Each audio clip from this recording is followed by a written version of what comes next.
क्या कर रहे थे हम लोग? वही जो करते कहते और सुनते चले आ रहे हैं कि ध्यान में ही ज्ञान है। ध्यान में ही ज्ञान है।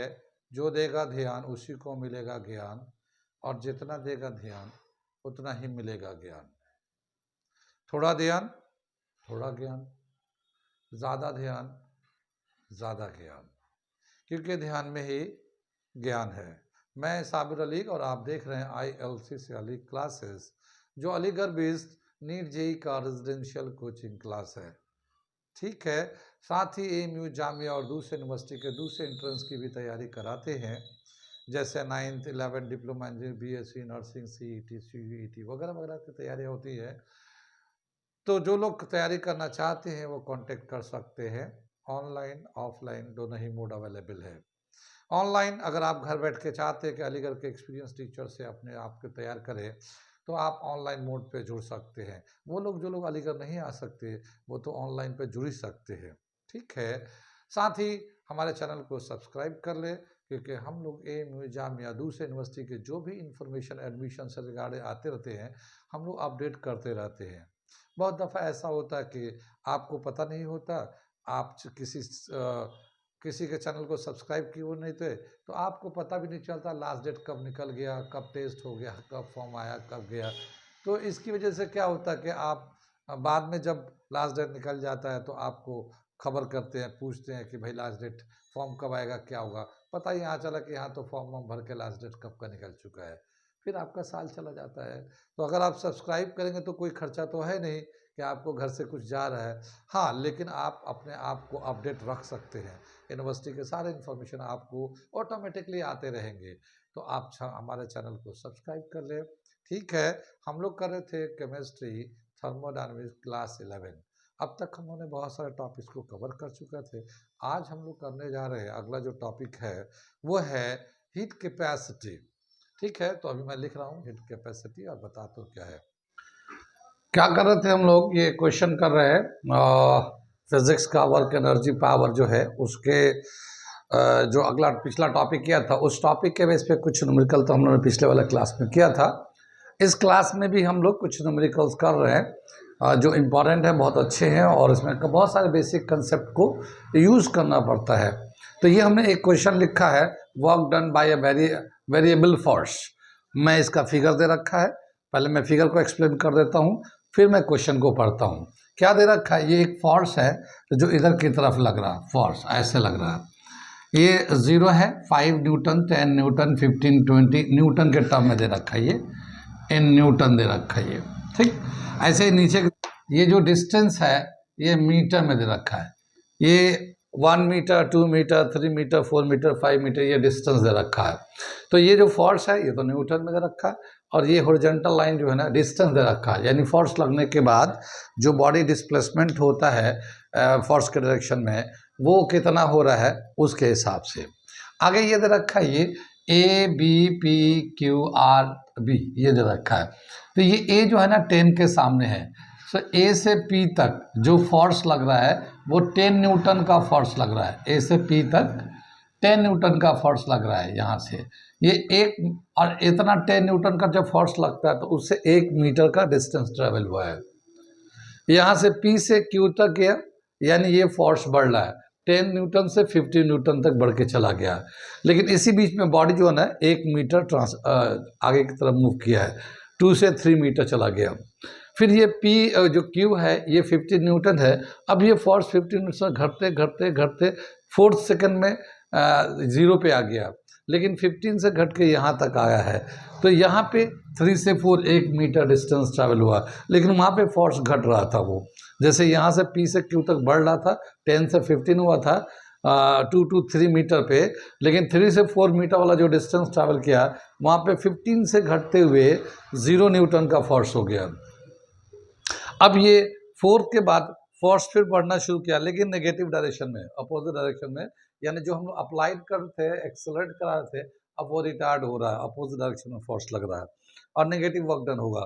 तो ये जो है ना 4 से 5 मीटर तक यानी 1 मीटर चला है, मगर ये जो फोर्स था 0 से लेके -15 तक ये फोर्स बढ़ के आ गया है। अब इसमें टोटल कितना वर्क डन हुआ है ये बताना है, ये तो फिगर से हमने समझा है। अब मैं क्वेश्चन पढ़ देता हूँ और उसके बाद बताता हूँ। A body moves from A to B, ये A P Q R B यहाँ तक गया है इस तरह से, A to B under the action of a force varying in magnitude as shown, यानी जो फोर्स है वो वैरी कर रहा है, चेंज हो रहा है। ये फिगर में दे रखा है। Obtain the work done, work done कितना उसे निकालिए। Force is in newton and distance is in metre.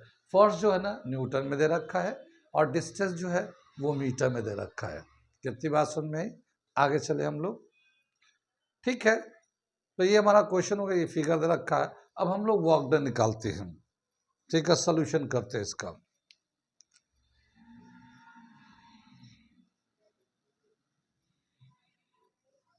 Net work done यानी टोटल कितना वर्क डन होगा हम लोग ये करने जा रहे हैं।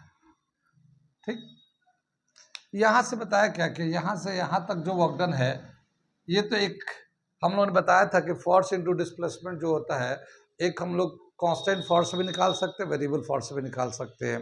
कांस्टेंट फोर्स में जो फोर्स एंड डिस्टेंस के टर्म में, डिस्प्लेसमेंट के टर्म में जो एक फिगर बनेगा, उस फिगर का एरिया निकालते हैं।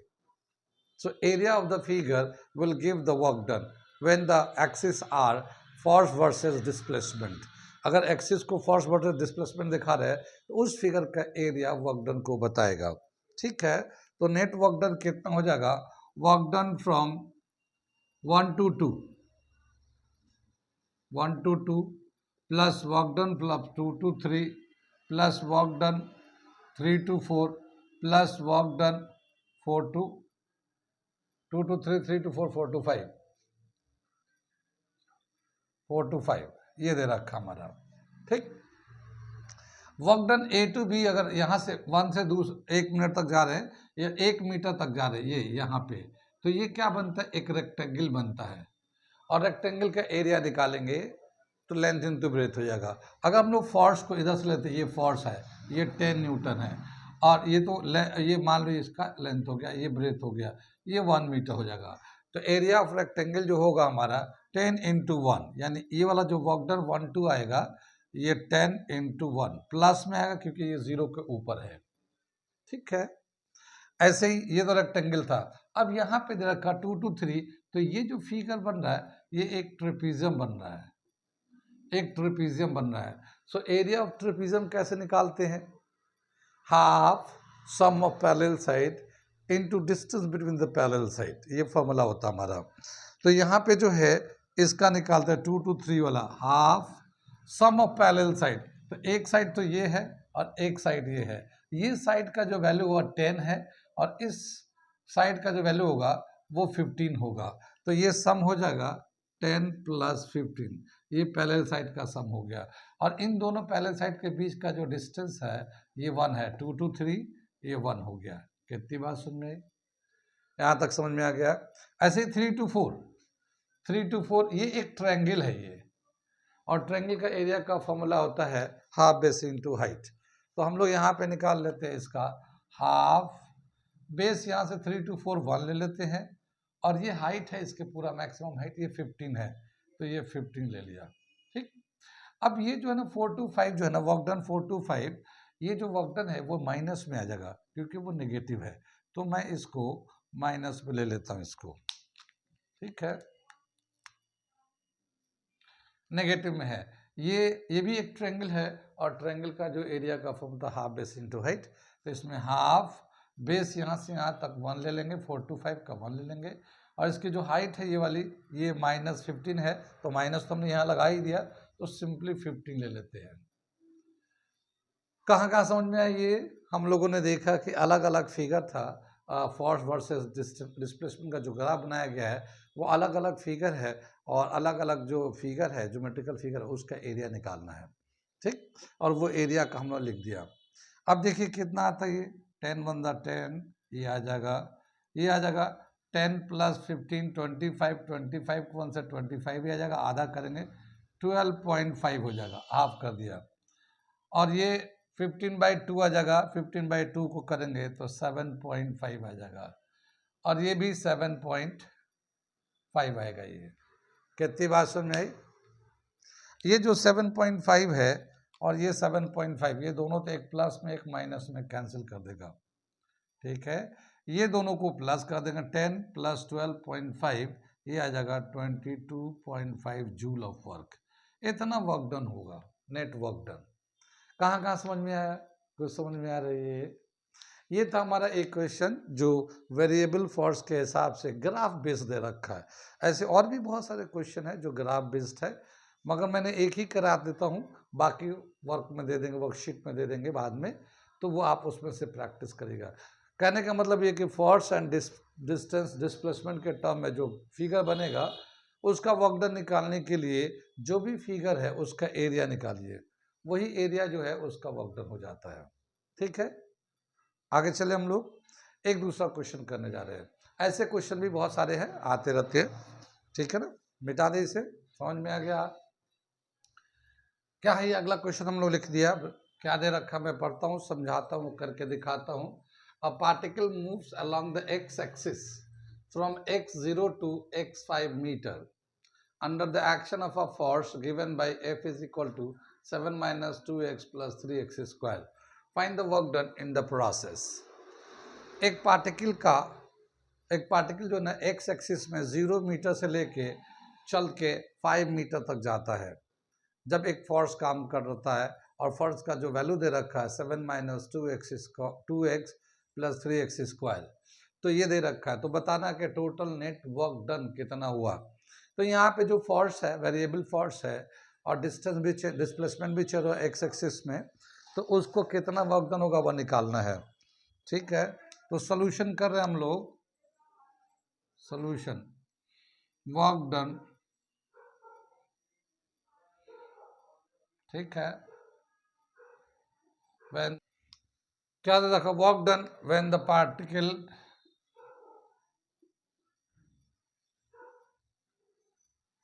displaced from x0 to x5 metre, ठीक है। Work done is equal to F into D X, integrate करते हैं, x का वैल्यू 0 से लेके x का वैल्यू 5 तक जा रहा है। यहाँ पे x चेंज हो रहा है। फोर्स का वैल्यू दे रखा हमारा 7 minus 2x plus 3x square, ये हमारा dx हो गया। इसको मल्टीप्लाई कर इंटीग्रेट करते हैं 0 से लेके 5 तक, ये फोर्स का वैल्यू डाल दिया। ये हमारा x डिस्टेंस ट्रैवल करेगा उसके हिसाब से कर दिया। अब इसको सबको इंटीग्रेट करते हैं हम लोग, तो क्या आएगा, ये work done is equal to 7 dx को अलग इंटीग्रेट कर देते हैं 0 से लेके 5 तक। मैं इसको अलग अलग करके दिखा रहा हूँ, वैसे तो मैं एक बार भी कर दूँ, मगर अलग अलग कर रहा हूँ। जो लोग बच्चे मैथ में कमज़ोर है, इंटीग्रेशन स्पेशली कैलकुलेशन नहीं आता, तो उसको एक एक करके दिखाएंगे तो वो समझ में आ जाएगा। हमने क्या किया, dx से मल्टीप्लाई कर दिया, इसका लिमिट था, इसको लिमिट यहाँ लगा दिया, इसको अलग कर दिया। फिर माइनस 2x, इसका भी dx से मल्टीप्लाई किया, इसका लिमिट 0 से लेकर 5 तक था, ये लगा दिया। ये प्लस 3x स्क्वायर है, इसको इंटीग्रेशन लगा दिया, 0 से 5 तक लिमिट लगा दिया, dx से इसको भी मल्टीप्लाई कर दिया। अब ये जो 7 जो है ना नंबर है, तो इंटीग्रेशन में ये कांस्टेंट नंबर बाहर आ जाता है। dx को इंटीग्रेट करते हैं, तो dx को इंटीग्रेट करते हैं तो x आता है, ठीक है ना। ये हम लोगों ने रूल में बेसिक रूल में बता रखा है।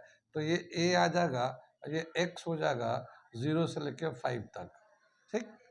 ये माइनस का साइन आ गया, ये 2 कांस्टेंट है, ये बाहर निकाल लिया। ये x पे 1 का पावर dx के रेस्पेक्ट में इंटीग्रेट करेंगे तो ये आ जाएगा x स्क्वायर अपॉन 2, और ये लिमिट ले ले 0 से 5 तक, ठीक है। यहाँ प्लस कर देते हैं, ये तो 3 बाहर आ जाएगा, कांस्टेंट नंबर है, x स्क्वायर है तो स्क्वायर है तो इस पर 1 प्लस हो। जब भी कभी इंटीग्रेट करते हैं अलजेब्रिक टर्म में विद रिस्पेक्ट टू x, तो उसमें जितना पहले से पावर होता है उसमें 1 प्लस हो जाता है। ये अलजेब्रिक टर्म का रूल होता है इंटीग्रेशन का। तो यहाँ पे 2 पहले से पावर है ही है, तो 1 प्लस कर देंगे तो 3 हो जाएगा, जितना पावर होता है उतना ही नीचे डिनोटर में चला जाता है। तो ये x पे 3 आ जाएगा और ये 3 आया तो ये नीचे चला गया, ठीक है। इसका लिमिट है 0 से लेकर 5 तक। ये प्लस सी हो जाता है। तो यहाँ पे सी का कोई वो नहीं है, यहाँ पे हम लोग ले लेंगे। कितना समझ में आया? ये वर्क डन हो गया, हम लोग सेपरेट करके लिख दिया, सेपरेट कर दिया बिल्कुल अलग अलग, और इंटीग्रेट कर दिया हम लोगों ने, इंटीग्रेट भी कर दिया। तो उससे क्या हुआ कि ये जो रूल के हिसाब से वो आ गया। इसको आगे चलते हैं हम लोग इसको।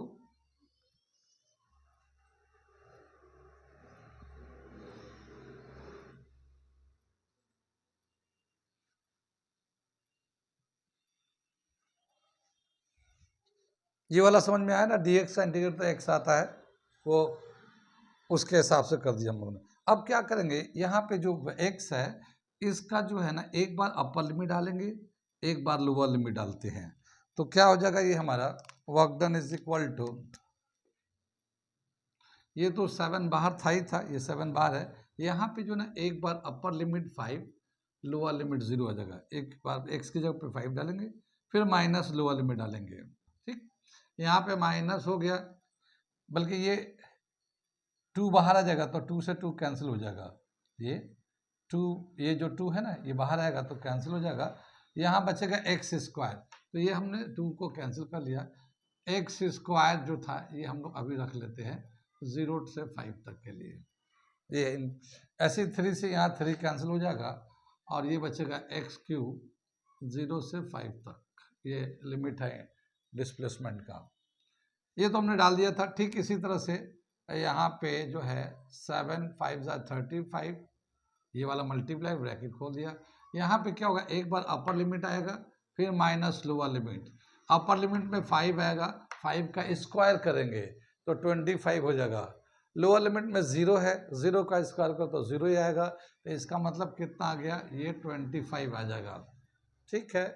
इसी तरह से यहाँ पे है x का क्यूब है, तो अपर लिमिट डालेंगे 5, 5 का क्यूब 125, और फिर लोअर लिमिट माइनस करके माइनस 0 का क्यूब करेंगे तो 0 ही रहेगा, तो कितना आ जाएगा इसमें, प्लस 125, ठीक है। इतना जूल वर्क डन होगा। ये 7 5 35 है, और ये 25 ये 125 है, तो यहाँ से बचेगा 100, 100 में 35 प्लस कर देंगे, तो ये हमारा जो नेट वर्क डन आ जाएगा, हमारा work done is equal to 135 joule. ये टोटल वर्क डन आ गया इस तरह से, ठीक है। बताइए कहाँ कहाँ समझ में आया, कहाँ कहाँ नहीं आया। ये भी हमारा वेरी डिस्टेंस जो वेरी कर रहा है 0 से 5 मीटर तक जा रहा है, उसके हिसाब से वर्क डन निकाला गया। चेक करिए, बताइए, ठीक है। जो लोग हमारे वीडियो से देख रहे हैं, अगर उनको कभी किसी वक्त देखते वक्त कोई डाउट आता है, आप मैसेज करके एक्सप्लेनेशन ले सकते हैं, हम लोग एक्सप्लेन करते हैं इसको, ठीक है ना।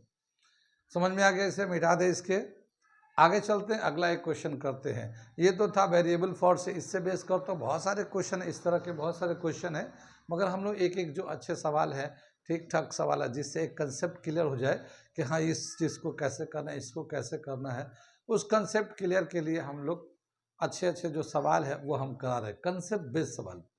अब अगला मैं सवाल करने जा रहा हूँ, वो जो अगला सवाल होगा work done and kinetic energy का जो रिलेशन है उसके बेस पे है, क्योंकि अगला टॉपिक वही है, तो उसके बेस पे जो 2-4 क्वेश्चन हम लोग अच्छे हैं उसे कराते हैं, इसे मिटा देते हैं, ठीक है।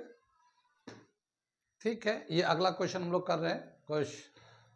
बहुत अच्छा सवाल ये भी है, देखिए क्या है, और मैं पढ़ता हूँ, समझाता हूँ, करके दिखाता हूँ। बहुत ही अच्छा सवाल है ये।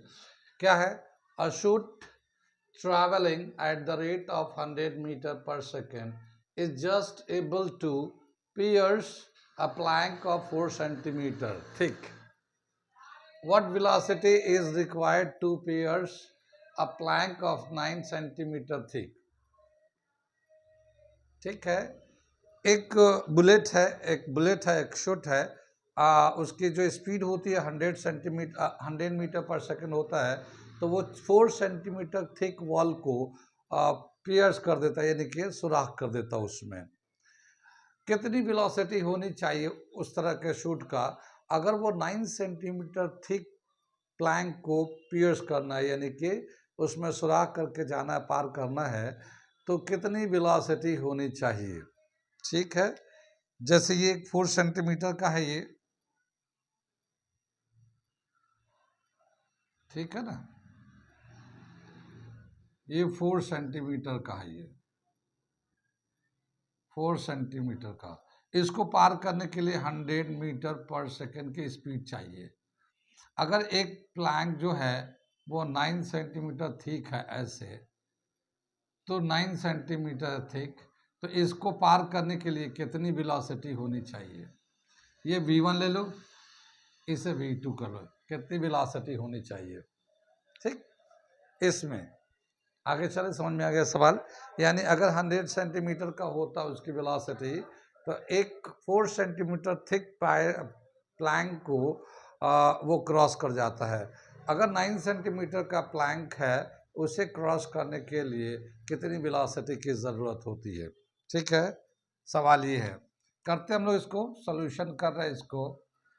क्या दे रखा है कि इस जो थिक वॉल है, ये थिक वॉल को क्रॉस करने के लिए वो जो थिक प्लैंक है वो उसको एक रेजिस्टिंग फोर्स लगा रहा होगा, अपोज कर रहा होगा।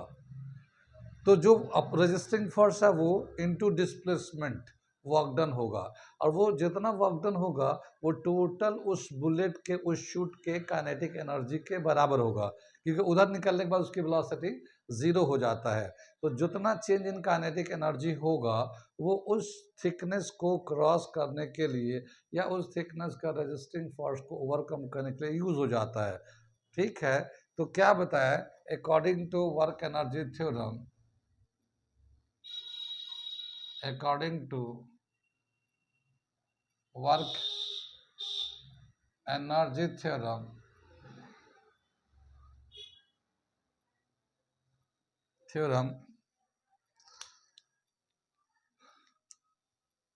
change in kinetic energy, change in kinetic energy 1 is equal to work done to pass the plank, to cross the plank, to cross the plank of 4 centimetre. ठीक है, change in kinetic half m v square आ गया, v1 square ले लिया, क्योंकि initially velocity जो है, यानी यहाँ पे जो उधर क्रॉस होने के बाद जो वेलोसिटी होगा वो 0 हो जाएगा। तो जितना इनिशियली में था, ठीक है, ये जितना वेलोसिटी इनिशियल था वो टोटल काइनेटिक एनर्जी में चेंज का जो जितना काइनेटिक एनर्जी था वो टोटली यूज हो जाएगा, क्योंकि इधर जब ब्लेड निकल के आ रहा था उस वक्त वेलोसिटी उसका 0 हो जाता है। तो ये वर्क डन होगा ना, फोर्स इनटू थिकनेस जो दे रखा S1 से लिखा, ये रेजिस्टिंग फोर्स F से दिखा दिया। ये इक्वेशन नंबर 1 ले लिया हम लोगों ने। ठीक है ना। इसी तरह से दूसरे वाला कंडीशन में ले ले, change in kinetic energy, change in kinetic energy 2 is equal to work done to cross the plank of thickness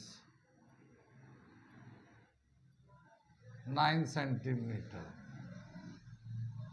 kinetic energy होगा half m v two square is equal to F(S)2। ये second equation हो गया हमारा। ये दूसरे वाला kinetic, इसका जो टोटल काइनेटिक चेंज हो जाएगा तो उसका कितना थिकनेस है, S2 है। सेम टाइप के प्लैंक है, प्लैंक तो सेम टाइप के सेम तरह का है, तो उसका जो है रेजिस्टिंग फोर्स सेम रहेगा वो, तो F दोनों में सेम आएगा। हाँ, थिकनेस अलग अलग है। कितनी बात सुन में। अब हम इन दोनों को डिवाइड कर देते हैं। Dividing equation 1/2, dividing equation 1 by equation 2।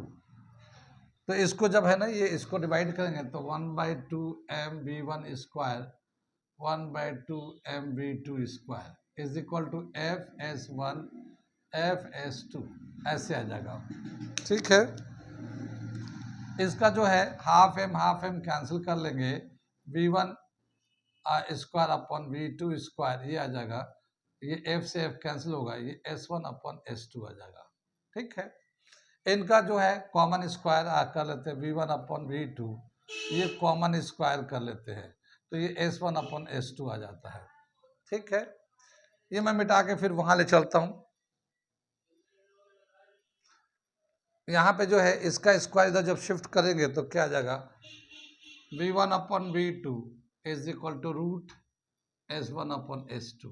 ये बहुत ही इंपॉर्टेंट फॉर्मूला है, ये बहुत ही इंपॉर्टेंट फॉर्मूला है इस तरह के क्वेश्चन के लिए कि जब एक बॉडी से जब प्लैंक को हिट करते हैं तो कितना वो थिकनेस को क्रॉस करता है, फिर दूसरी वेलोसिटी कितनी होनी चाहिए कि वो नेक्स्ट वाले थिकनेस को क्रॉस कर ले। तो ये V1 पहले वाले वेलोसिटी, V2 दूसरे वाले वेलोसिटी, पहले वाला थिकनेस दूसरे वाला थिकनेस, एस जो है ना हम लोग एस डिस्टेंस देते हैं, थिकनेस को हम लोग टी से भी दिखा सकते हैं, T1 T2 से भी दिखा सकते हैं। तो ये एक बहुत ही इंपॉर्टेंट रिलेशन है, ये हम लोगों ने खाली रिलेशन बनाया, रेशियो डिवाइड कर दिया, रेशियो ले लिया, यानी इसमें कोई वैल्यू नहीं है, सिर्फ कंसेप्ट बेस पे ये फाइनल एक फॉर्मूला याद कर लिया। अब इसमें कुछ भी दे सकता है, कुछ भी पूछ सकता है। अब जैसे इस वाले क्वेश्चन के हिसाब से क्या दे रखा है, V1 दे रखा है 100 मीटर पर सेकेंड और S1 दे रखा है 4 सेंटीमीटर और S2 दे रखा है 9 सेंटीमीटर। हमसे V2 पूछा है, ठीक है, V2 कितना होगा, ठीक, तो वैल्यू को डाल देते इसमें, यहाँ पे 100 डाल दिया, ये V2 रहने दिया, यहाँ पे 4 डाल दिया, यहाँ 9 है, ये रूट लगा दिया, तो 4/9 का रूट लेंगे तो 2/3 आ जाएगा। कितनी बात सुन में आई? अब हम लोग क्या करेंगे, ये V2 को इधर ले जाएंगे, 3 को इधर ले जाएंगे, तो 100 × 3/2 इज इक्वल टू V2 आ जाएगा ये, ठीक है ना। V2 को यहाँ ले गया, ये ऊपर गया, ये नीचे चला है क्रॉस करके, ये 2 से इसको डिवाइड करेंगे 50 आ जाएगा, 3 से मल्टीप्लाई करेंगे तो 150 मीटर पर सेकेंड। तो क्या दे रखा है कि अगर 9 सेंटीमीटर थिक प्लैंक को क्रॉस करना है तो उसके लिए उसकी वेलोसिटी होगी 150 मीटर पर सेकेंड। इस क्वेश्चन के हिसाब से ये वाला फॉर्मूला याद रखिएगा, ऐसे सवाल के लिए ये किसी भी तरह का ऑब्जेक्टिव करने के लिए काम आ जाएगा। ये वेलोसिटी निकाला, थिकनेस भी निकाल सकते थे, कितनी बात समझ में, थिकनेस भी निकाल सकते थे, तो ये एक बहुत ही अच्छा सवाल है, नोट कर लिए और ये शॉर्ट फॉर्मूला भी याद रखिए, बहुत काम का है ये। आगे चले, कोई डाउट तो नहीं, ठीक है, नोट करिए इसको। ये दे रखा हमारा अगला क्वेश्चन, क्या दे रखा मैं पढ़ता हूं। In a ballistic demonstration a police officer fires a bullet of mass 50 gram with a speed of 200 meter per second on soft plywood of thickness 2 centimeter. The bullet emerges with only 10% of its initial kinetic energy. ठीक है, initial kinetic energy. What is the emergent speed of the bullet? कहते वास्तव में एक bullet है, वो 50 ग्राम का है, उसकी स्पीड है 200 मीटर पर सेकेंड। जब उसको एक सॉफ्ट प्लाईवुड से हीट करते हैं तो वो 2 सेंटीमीटर का होता प्लाईवुड है, उससे जब उस पर हीट करते हैं तो वो उसको पास कर जाता, प्लाईवुड को पास कर जाता, और पास होने के बाद जो बाहर निकल रहा उस वक्त उसके, अब इसके जो फाइनल काइनेटिक एनर्जी है, जब बुलेट उधर से निकलता है प्लाईवुड के उस तरफ, तो उसके जो काइनेटिक एनर्जी है इनिशियल का सिर्फ 10% है, इनिशियल का सिर्फ 10% काइनेटिक एनर्जी है। तो बताना है कि what is the speed, what is the emergent speed, यानी किस स्पीड से वो बुलेट से बाहर निकल रहा दूसरी तरफ, स्पीड, ठीक है ना, ऑफ द बुलेट, किस स्पीड से बुलेट उस प्लाईवुड को क्रॉस करके निकल रहा, उधर बाहर निकलने के बाद कितनी स्पीड है, कितनी बात में, यानी एक बुलेट है, उसका मास है 50 ग्राम, उसकी वेलोसिटी है 200 मीटर पर सेकेंड, एक थिक प्लाईवुड जो 2 सेंटीमीटर का, उससे वो क्रॉस करता है, क्रॉस करने के बाद उसके उस तरफ जो दूसरे साइड में जाता है उसके पास जो अब काइनेटिक एनर्जी है वो इनिशियल काइनेटिक एनर्जी का सिर्फ 10% है। तो बताना है कि उसका इमरजेंट स्पीड कितना, यानी किस स्पीड से वो निकला है, वो प्लाईवुड को क्रॉस करने के बाद उसकी स्पीड कितनी है। ठीक है, आगे चले, करते हैं इसको, देखते हैं, सॉल्यूशन कर रहे हैं इसका। इसका मास दे रखा है 50 ग्राम, 50 ग्राम, इसको अगर हम लोग केजी में कन्वर्ट करना चाहेंगे तो 0.05 kg, ठीक है ना, 1000 से डिवाइड कर दिया इसको, 1000 से डिवाइड कर देंगे तो 0.05 kg ये मास ऑफ द बुलेट हो जाएगा। इसका जो इनिशियल स्पीड है u जो है 200 मीटर पर सेकेंड है, और ये जो थिकनेस ऑफ द प्लाईवुड है यहाँ पे इसकी कोई ज़रूरत नहीं पड़ेंगे, क्योंकि यहाँ पे जो है ना सारी बातें काइनेटिक एनर्जी के टर्म में है। ठीक है, तो इसका इनिशियल काइनेटिक एनर्जी कितना होगा, यानी कि प्लाईवुड से पास होने से पहले, हीट करने से पहले उसके पास कितना काइनेटिक एनर्जी है। तो इनिशियल काइनेटिक एनर्जी हम लोग कैलकुलेट करते हैं। Initial kinetic energy of the bullet, ठीक है ना, हाफ एम यू स्क्वायर। ये तो हाफ है, मास है 0.05, यू स्क्वायर 200 का स्क्वायर कर लेते हैं। ठीक है, ये देगा 1/2, और इसको अगर हम लोग करना चाहे 0.5 kg में था तो ये 5/100 लिख सकते हैं, और इसका जब स्क्वायर करेंगे तो 2 का 4 हो जाएगा, और ये 4 0 आ जाएगा, 2 0 तो इससे कैंसिल हो जाएगा, और 2 से ये 400 करते हो 200 आ जाएगा। 200 को 5 से करेंगे तो ये 1000 जूल है। यानी हीटिंग से पहले जो बुलेट है वो प्लाईवुड में इंटर करने से पहले उसके पास जो एनर्जी था 1000 जूल ऑफ काइनेटिक एनर्जी था। अब जब वो प्लाईवुड से पास होने के बाद उसके पास जो बचे हुए एनर्जी है वो 10% ऑफ इनिशियल काइनेटिक एनर्जी है। ठीक है, तो उसको लिखते हैं the energy of emergent bullet, यहाँ पे हम लोग लिख देते हैं 1000 जूल। ठीक है, the energy of emergent bullet is equal to 10% of initial kinetic energy। Initial kinetic energy इसको कैसे लिखेंगे, 10/100, और इनिशियल काइनेटिक एनर्जी कितना है, ये 1000 है, ये है ना इनिशियल काइनेटिक एनर्जी। ठीक है, तो ये 1 0 तो इससे कट कर देते, 1 0 इससे कट करते, तो इसका जो एनर्जी है 100 जूल है इसका। ठीक, यानी बुलेट जब निकला है अभी तो उसके पास अभी काइनेटिक एनर्जी 100 जूल है, और उसकी अब कितनी वेलोसिटी है वो निकालना है। कितनी बात में इसे मिटा दे क्वेश्चन को। अब हम लोग वेलोसिटी निकालते हैं, वेलोसिटी ऑफ इमर्जेंट बुलेट। तो kinetic energy, final kinetic energy is equal to 100 joule, half m v square is equal to 100। Half m mass कितना था 0.05, और ये v square is equal to 100। v is equal to, ये 2 को ऊपर ले चलते, 100 × 2 अपॉन 0.05, ये रूट डाल देते हैं ये। ठीक है ना, ये तो नीचे था डिवाइड में मल्टीप्लाई हो गया, ये मल्टीप्लाई में था डिवाइड होगा, ये स्क्वायर में था रूट लग गया। अब इसका क्या आ जाएगा हमारा, ये डेसिमल हटा देंगे तो इसके 2 0 ऊपर चले जाएंगे, तो ये इस तरह से आ जाएगा हमारा 5 आ गया है। 5 से काट देते इसको तो ये 20 आ जाएगा, 20 को 40, और ये 4000 आ जाएगा ये। ठीक है ना, 4000 मीटर पर सेकेंड, रूट में स्क्वायर रूट 4000 मीटर पर सेकेंड। अगर हम लोग इसको इस तरह से लिखते हैं, किस तरह से लिखते हैं, इसको हम थोड़ा अरेंज करके लिखते हैं तो कितना आएगा इसका वेलोसिटी,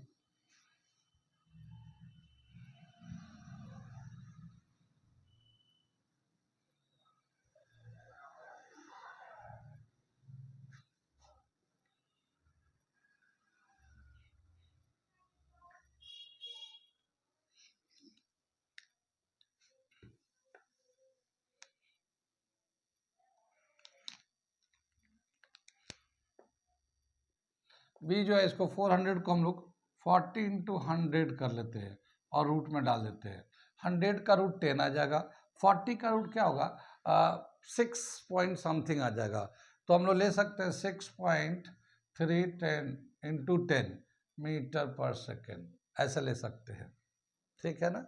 ये 36 का स्क्वायर 36 होता है, और या वो 40 का जब रूट लेंगे तो 6 से थोड़े से ज़्यादा आएंगे, तो 6.23 ले सकते हैं हम लोग।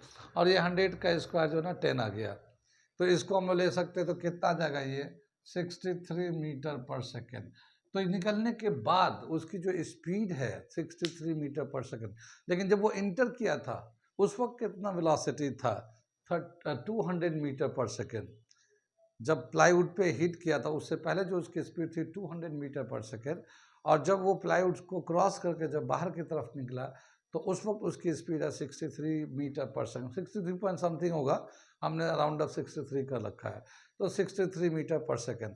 अब ये बताना है कि इसकी वेलोसिटी कितना कम हुआ, कितना परसेंट कम हो गया, कितना परसेंट कम हो गया, परसेंट में बताना है।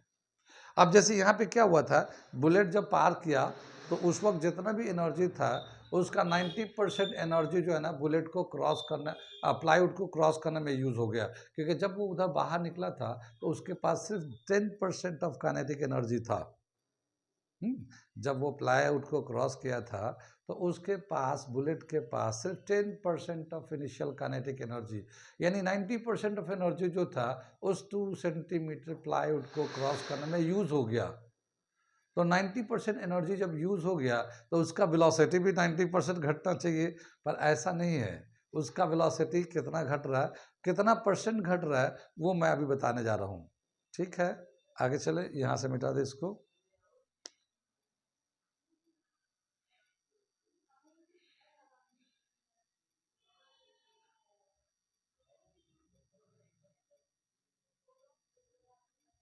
परसेंटेज डिक्रीज इन वेलोसिटी क्या हो जाएगा,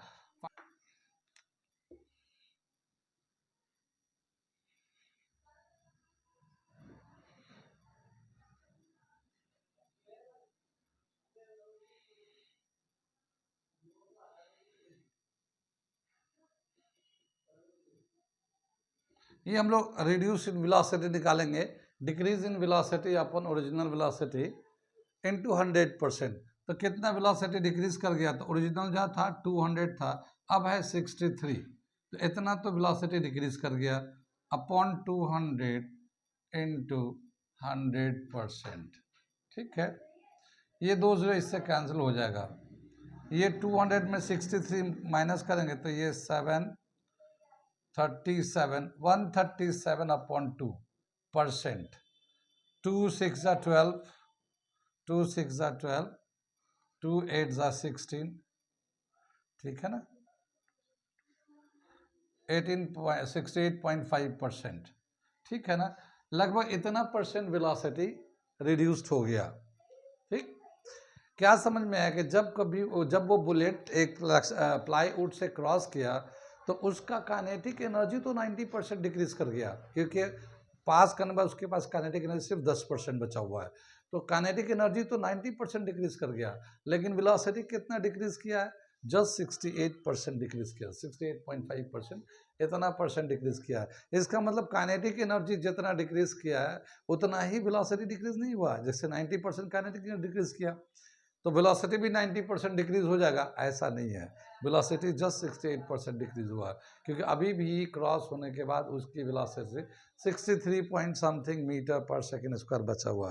कितनी बात समझ में आई है।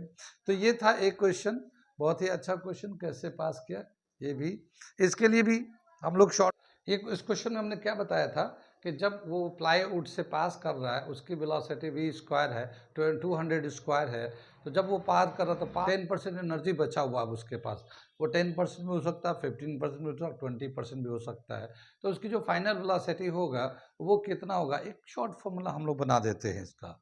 तो देखो इनिशियल काइनेटिक एनर्जी कितना होता है, kinetic energy, initial kinetic energy ये है हाफ m u स्क्वायर, इतना एनर्जी लेके वो प्लैंक को हिट कर रहा है, तो प्लैंक से जब क्रॉस करेगा तो कितना परसेंट इनिशियल काइनेटिक एनर्जी का बचा हुआ है, तो हम लोगों ने मान लिया कि x% of initial kinetic energy बचा हुआ है इसका, इस तरह से। तो अब वो पार होने के बाद इतना उसके पास एनर्जी है, अब इतना एनर्जी है तो उसके पास उस वक्त अपनी वेलोसिटी होगी, तो काइनेटिक एनर्जी उस वक्त कितना होगा, final kinetic energy final kinetic energy कितना होगा, हाफ एम वी स्क्वायर। ये फाइनल काइनेटिक एनर्जी होगा जब क्रॉस होने के बाद है। और ये जो काइनेटिक एनर्जी है इस एनर्जी के बराबर है, यानी कि 1/2 एम वी स्क्वायर जो होगा x% of initial kinetic energy यानी हाफ एम यू स्क्वायर के बराबर होगा। ये हाफ से हाफ कैंसिल, एम से एम कैंसिल हो जाएगा ये। और ये v जो है ये बचेगा हमारा x% ऑफ यू स्क्वायर का होल रूट। ये हमारा एक फॉर्मूला आ जाएगा शॉर्ट में करने के लिए, यानी कभी कोई ऑब्जेक्टिव क्वेश्चन कर रहे हैं कंपटीशन के लिए और ऐसा सवाल है कि भाई एक बॉडी का जो काइनेटिक एनर्जी था इतना था, वो प्लैंक से क्रॉस कर गया, उसके बाद अब उसके बाद इतनी एनर्जी बची है, तो उसके पास वेलोसिटी कितनी बची हुई है। तो ये वेलोसिटी निकालने के लिए x% of square of initial velocity root of x% of square of initial velocity, यानी इनिशियल वेलोसिटी का स्क्वायर करिए, उसका x% फिर उसका रूट ले लिए, तो ये फाइनल वेलोसिटी का फॉर्मूला देगा। ये एक शॉर्टकट फॉर्मूला है निकालने के लिए, इससे भी निकाल सकते हैं। बाकी तो हमने पूरा मेथड से करके दिखाया कि कैसे कैसे वो आया है, लेकिन ये भी फॉर्मूला शॉर्टकट याद रखिएगा। कंपटीशन के लिए वो लोग जो बच्चे जो नीट जेईई की तैयारी कर रहे हैं उनको तो शॉर्टकट फॉर्मूला चाहिए, तो हमने ये बता दिया, इसको इस तरह से कर सकते हैं आप।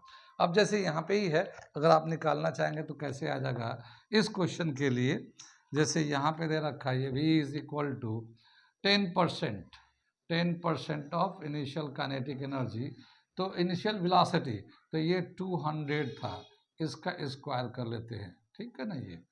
ये हमारे पास आ जाएगा, ये 1/10, ये 0 से 0 कैंसिल हो गए, और इसका ये जो है ना 2 का स्क्वायर 4 आएगा, इस पर 4 0 आ जाएंगे ऐसे, ठीक है। ये 1 0 इससे कट जाएगा, तो ये बचेगा हमारा v इज इक्वल टू 4000।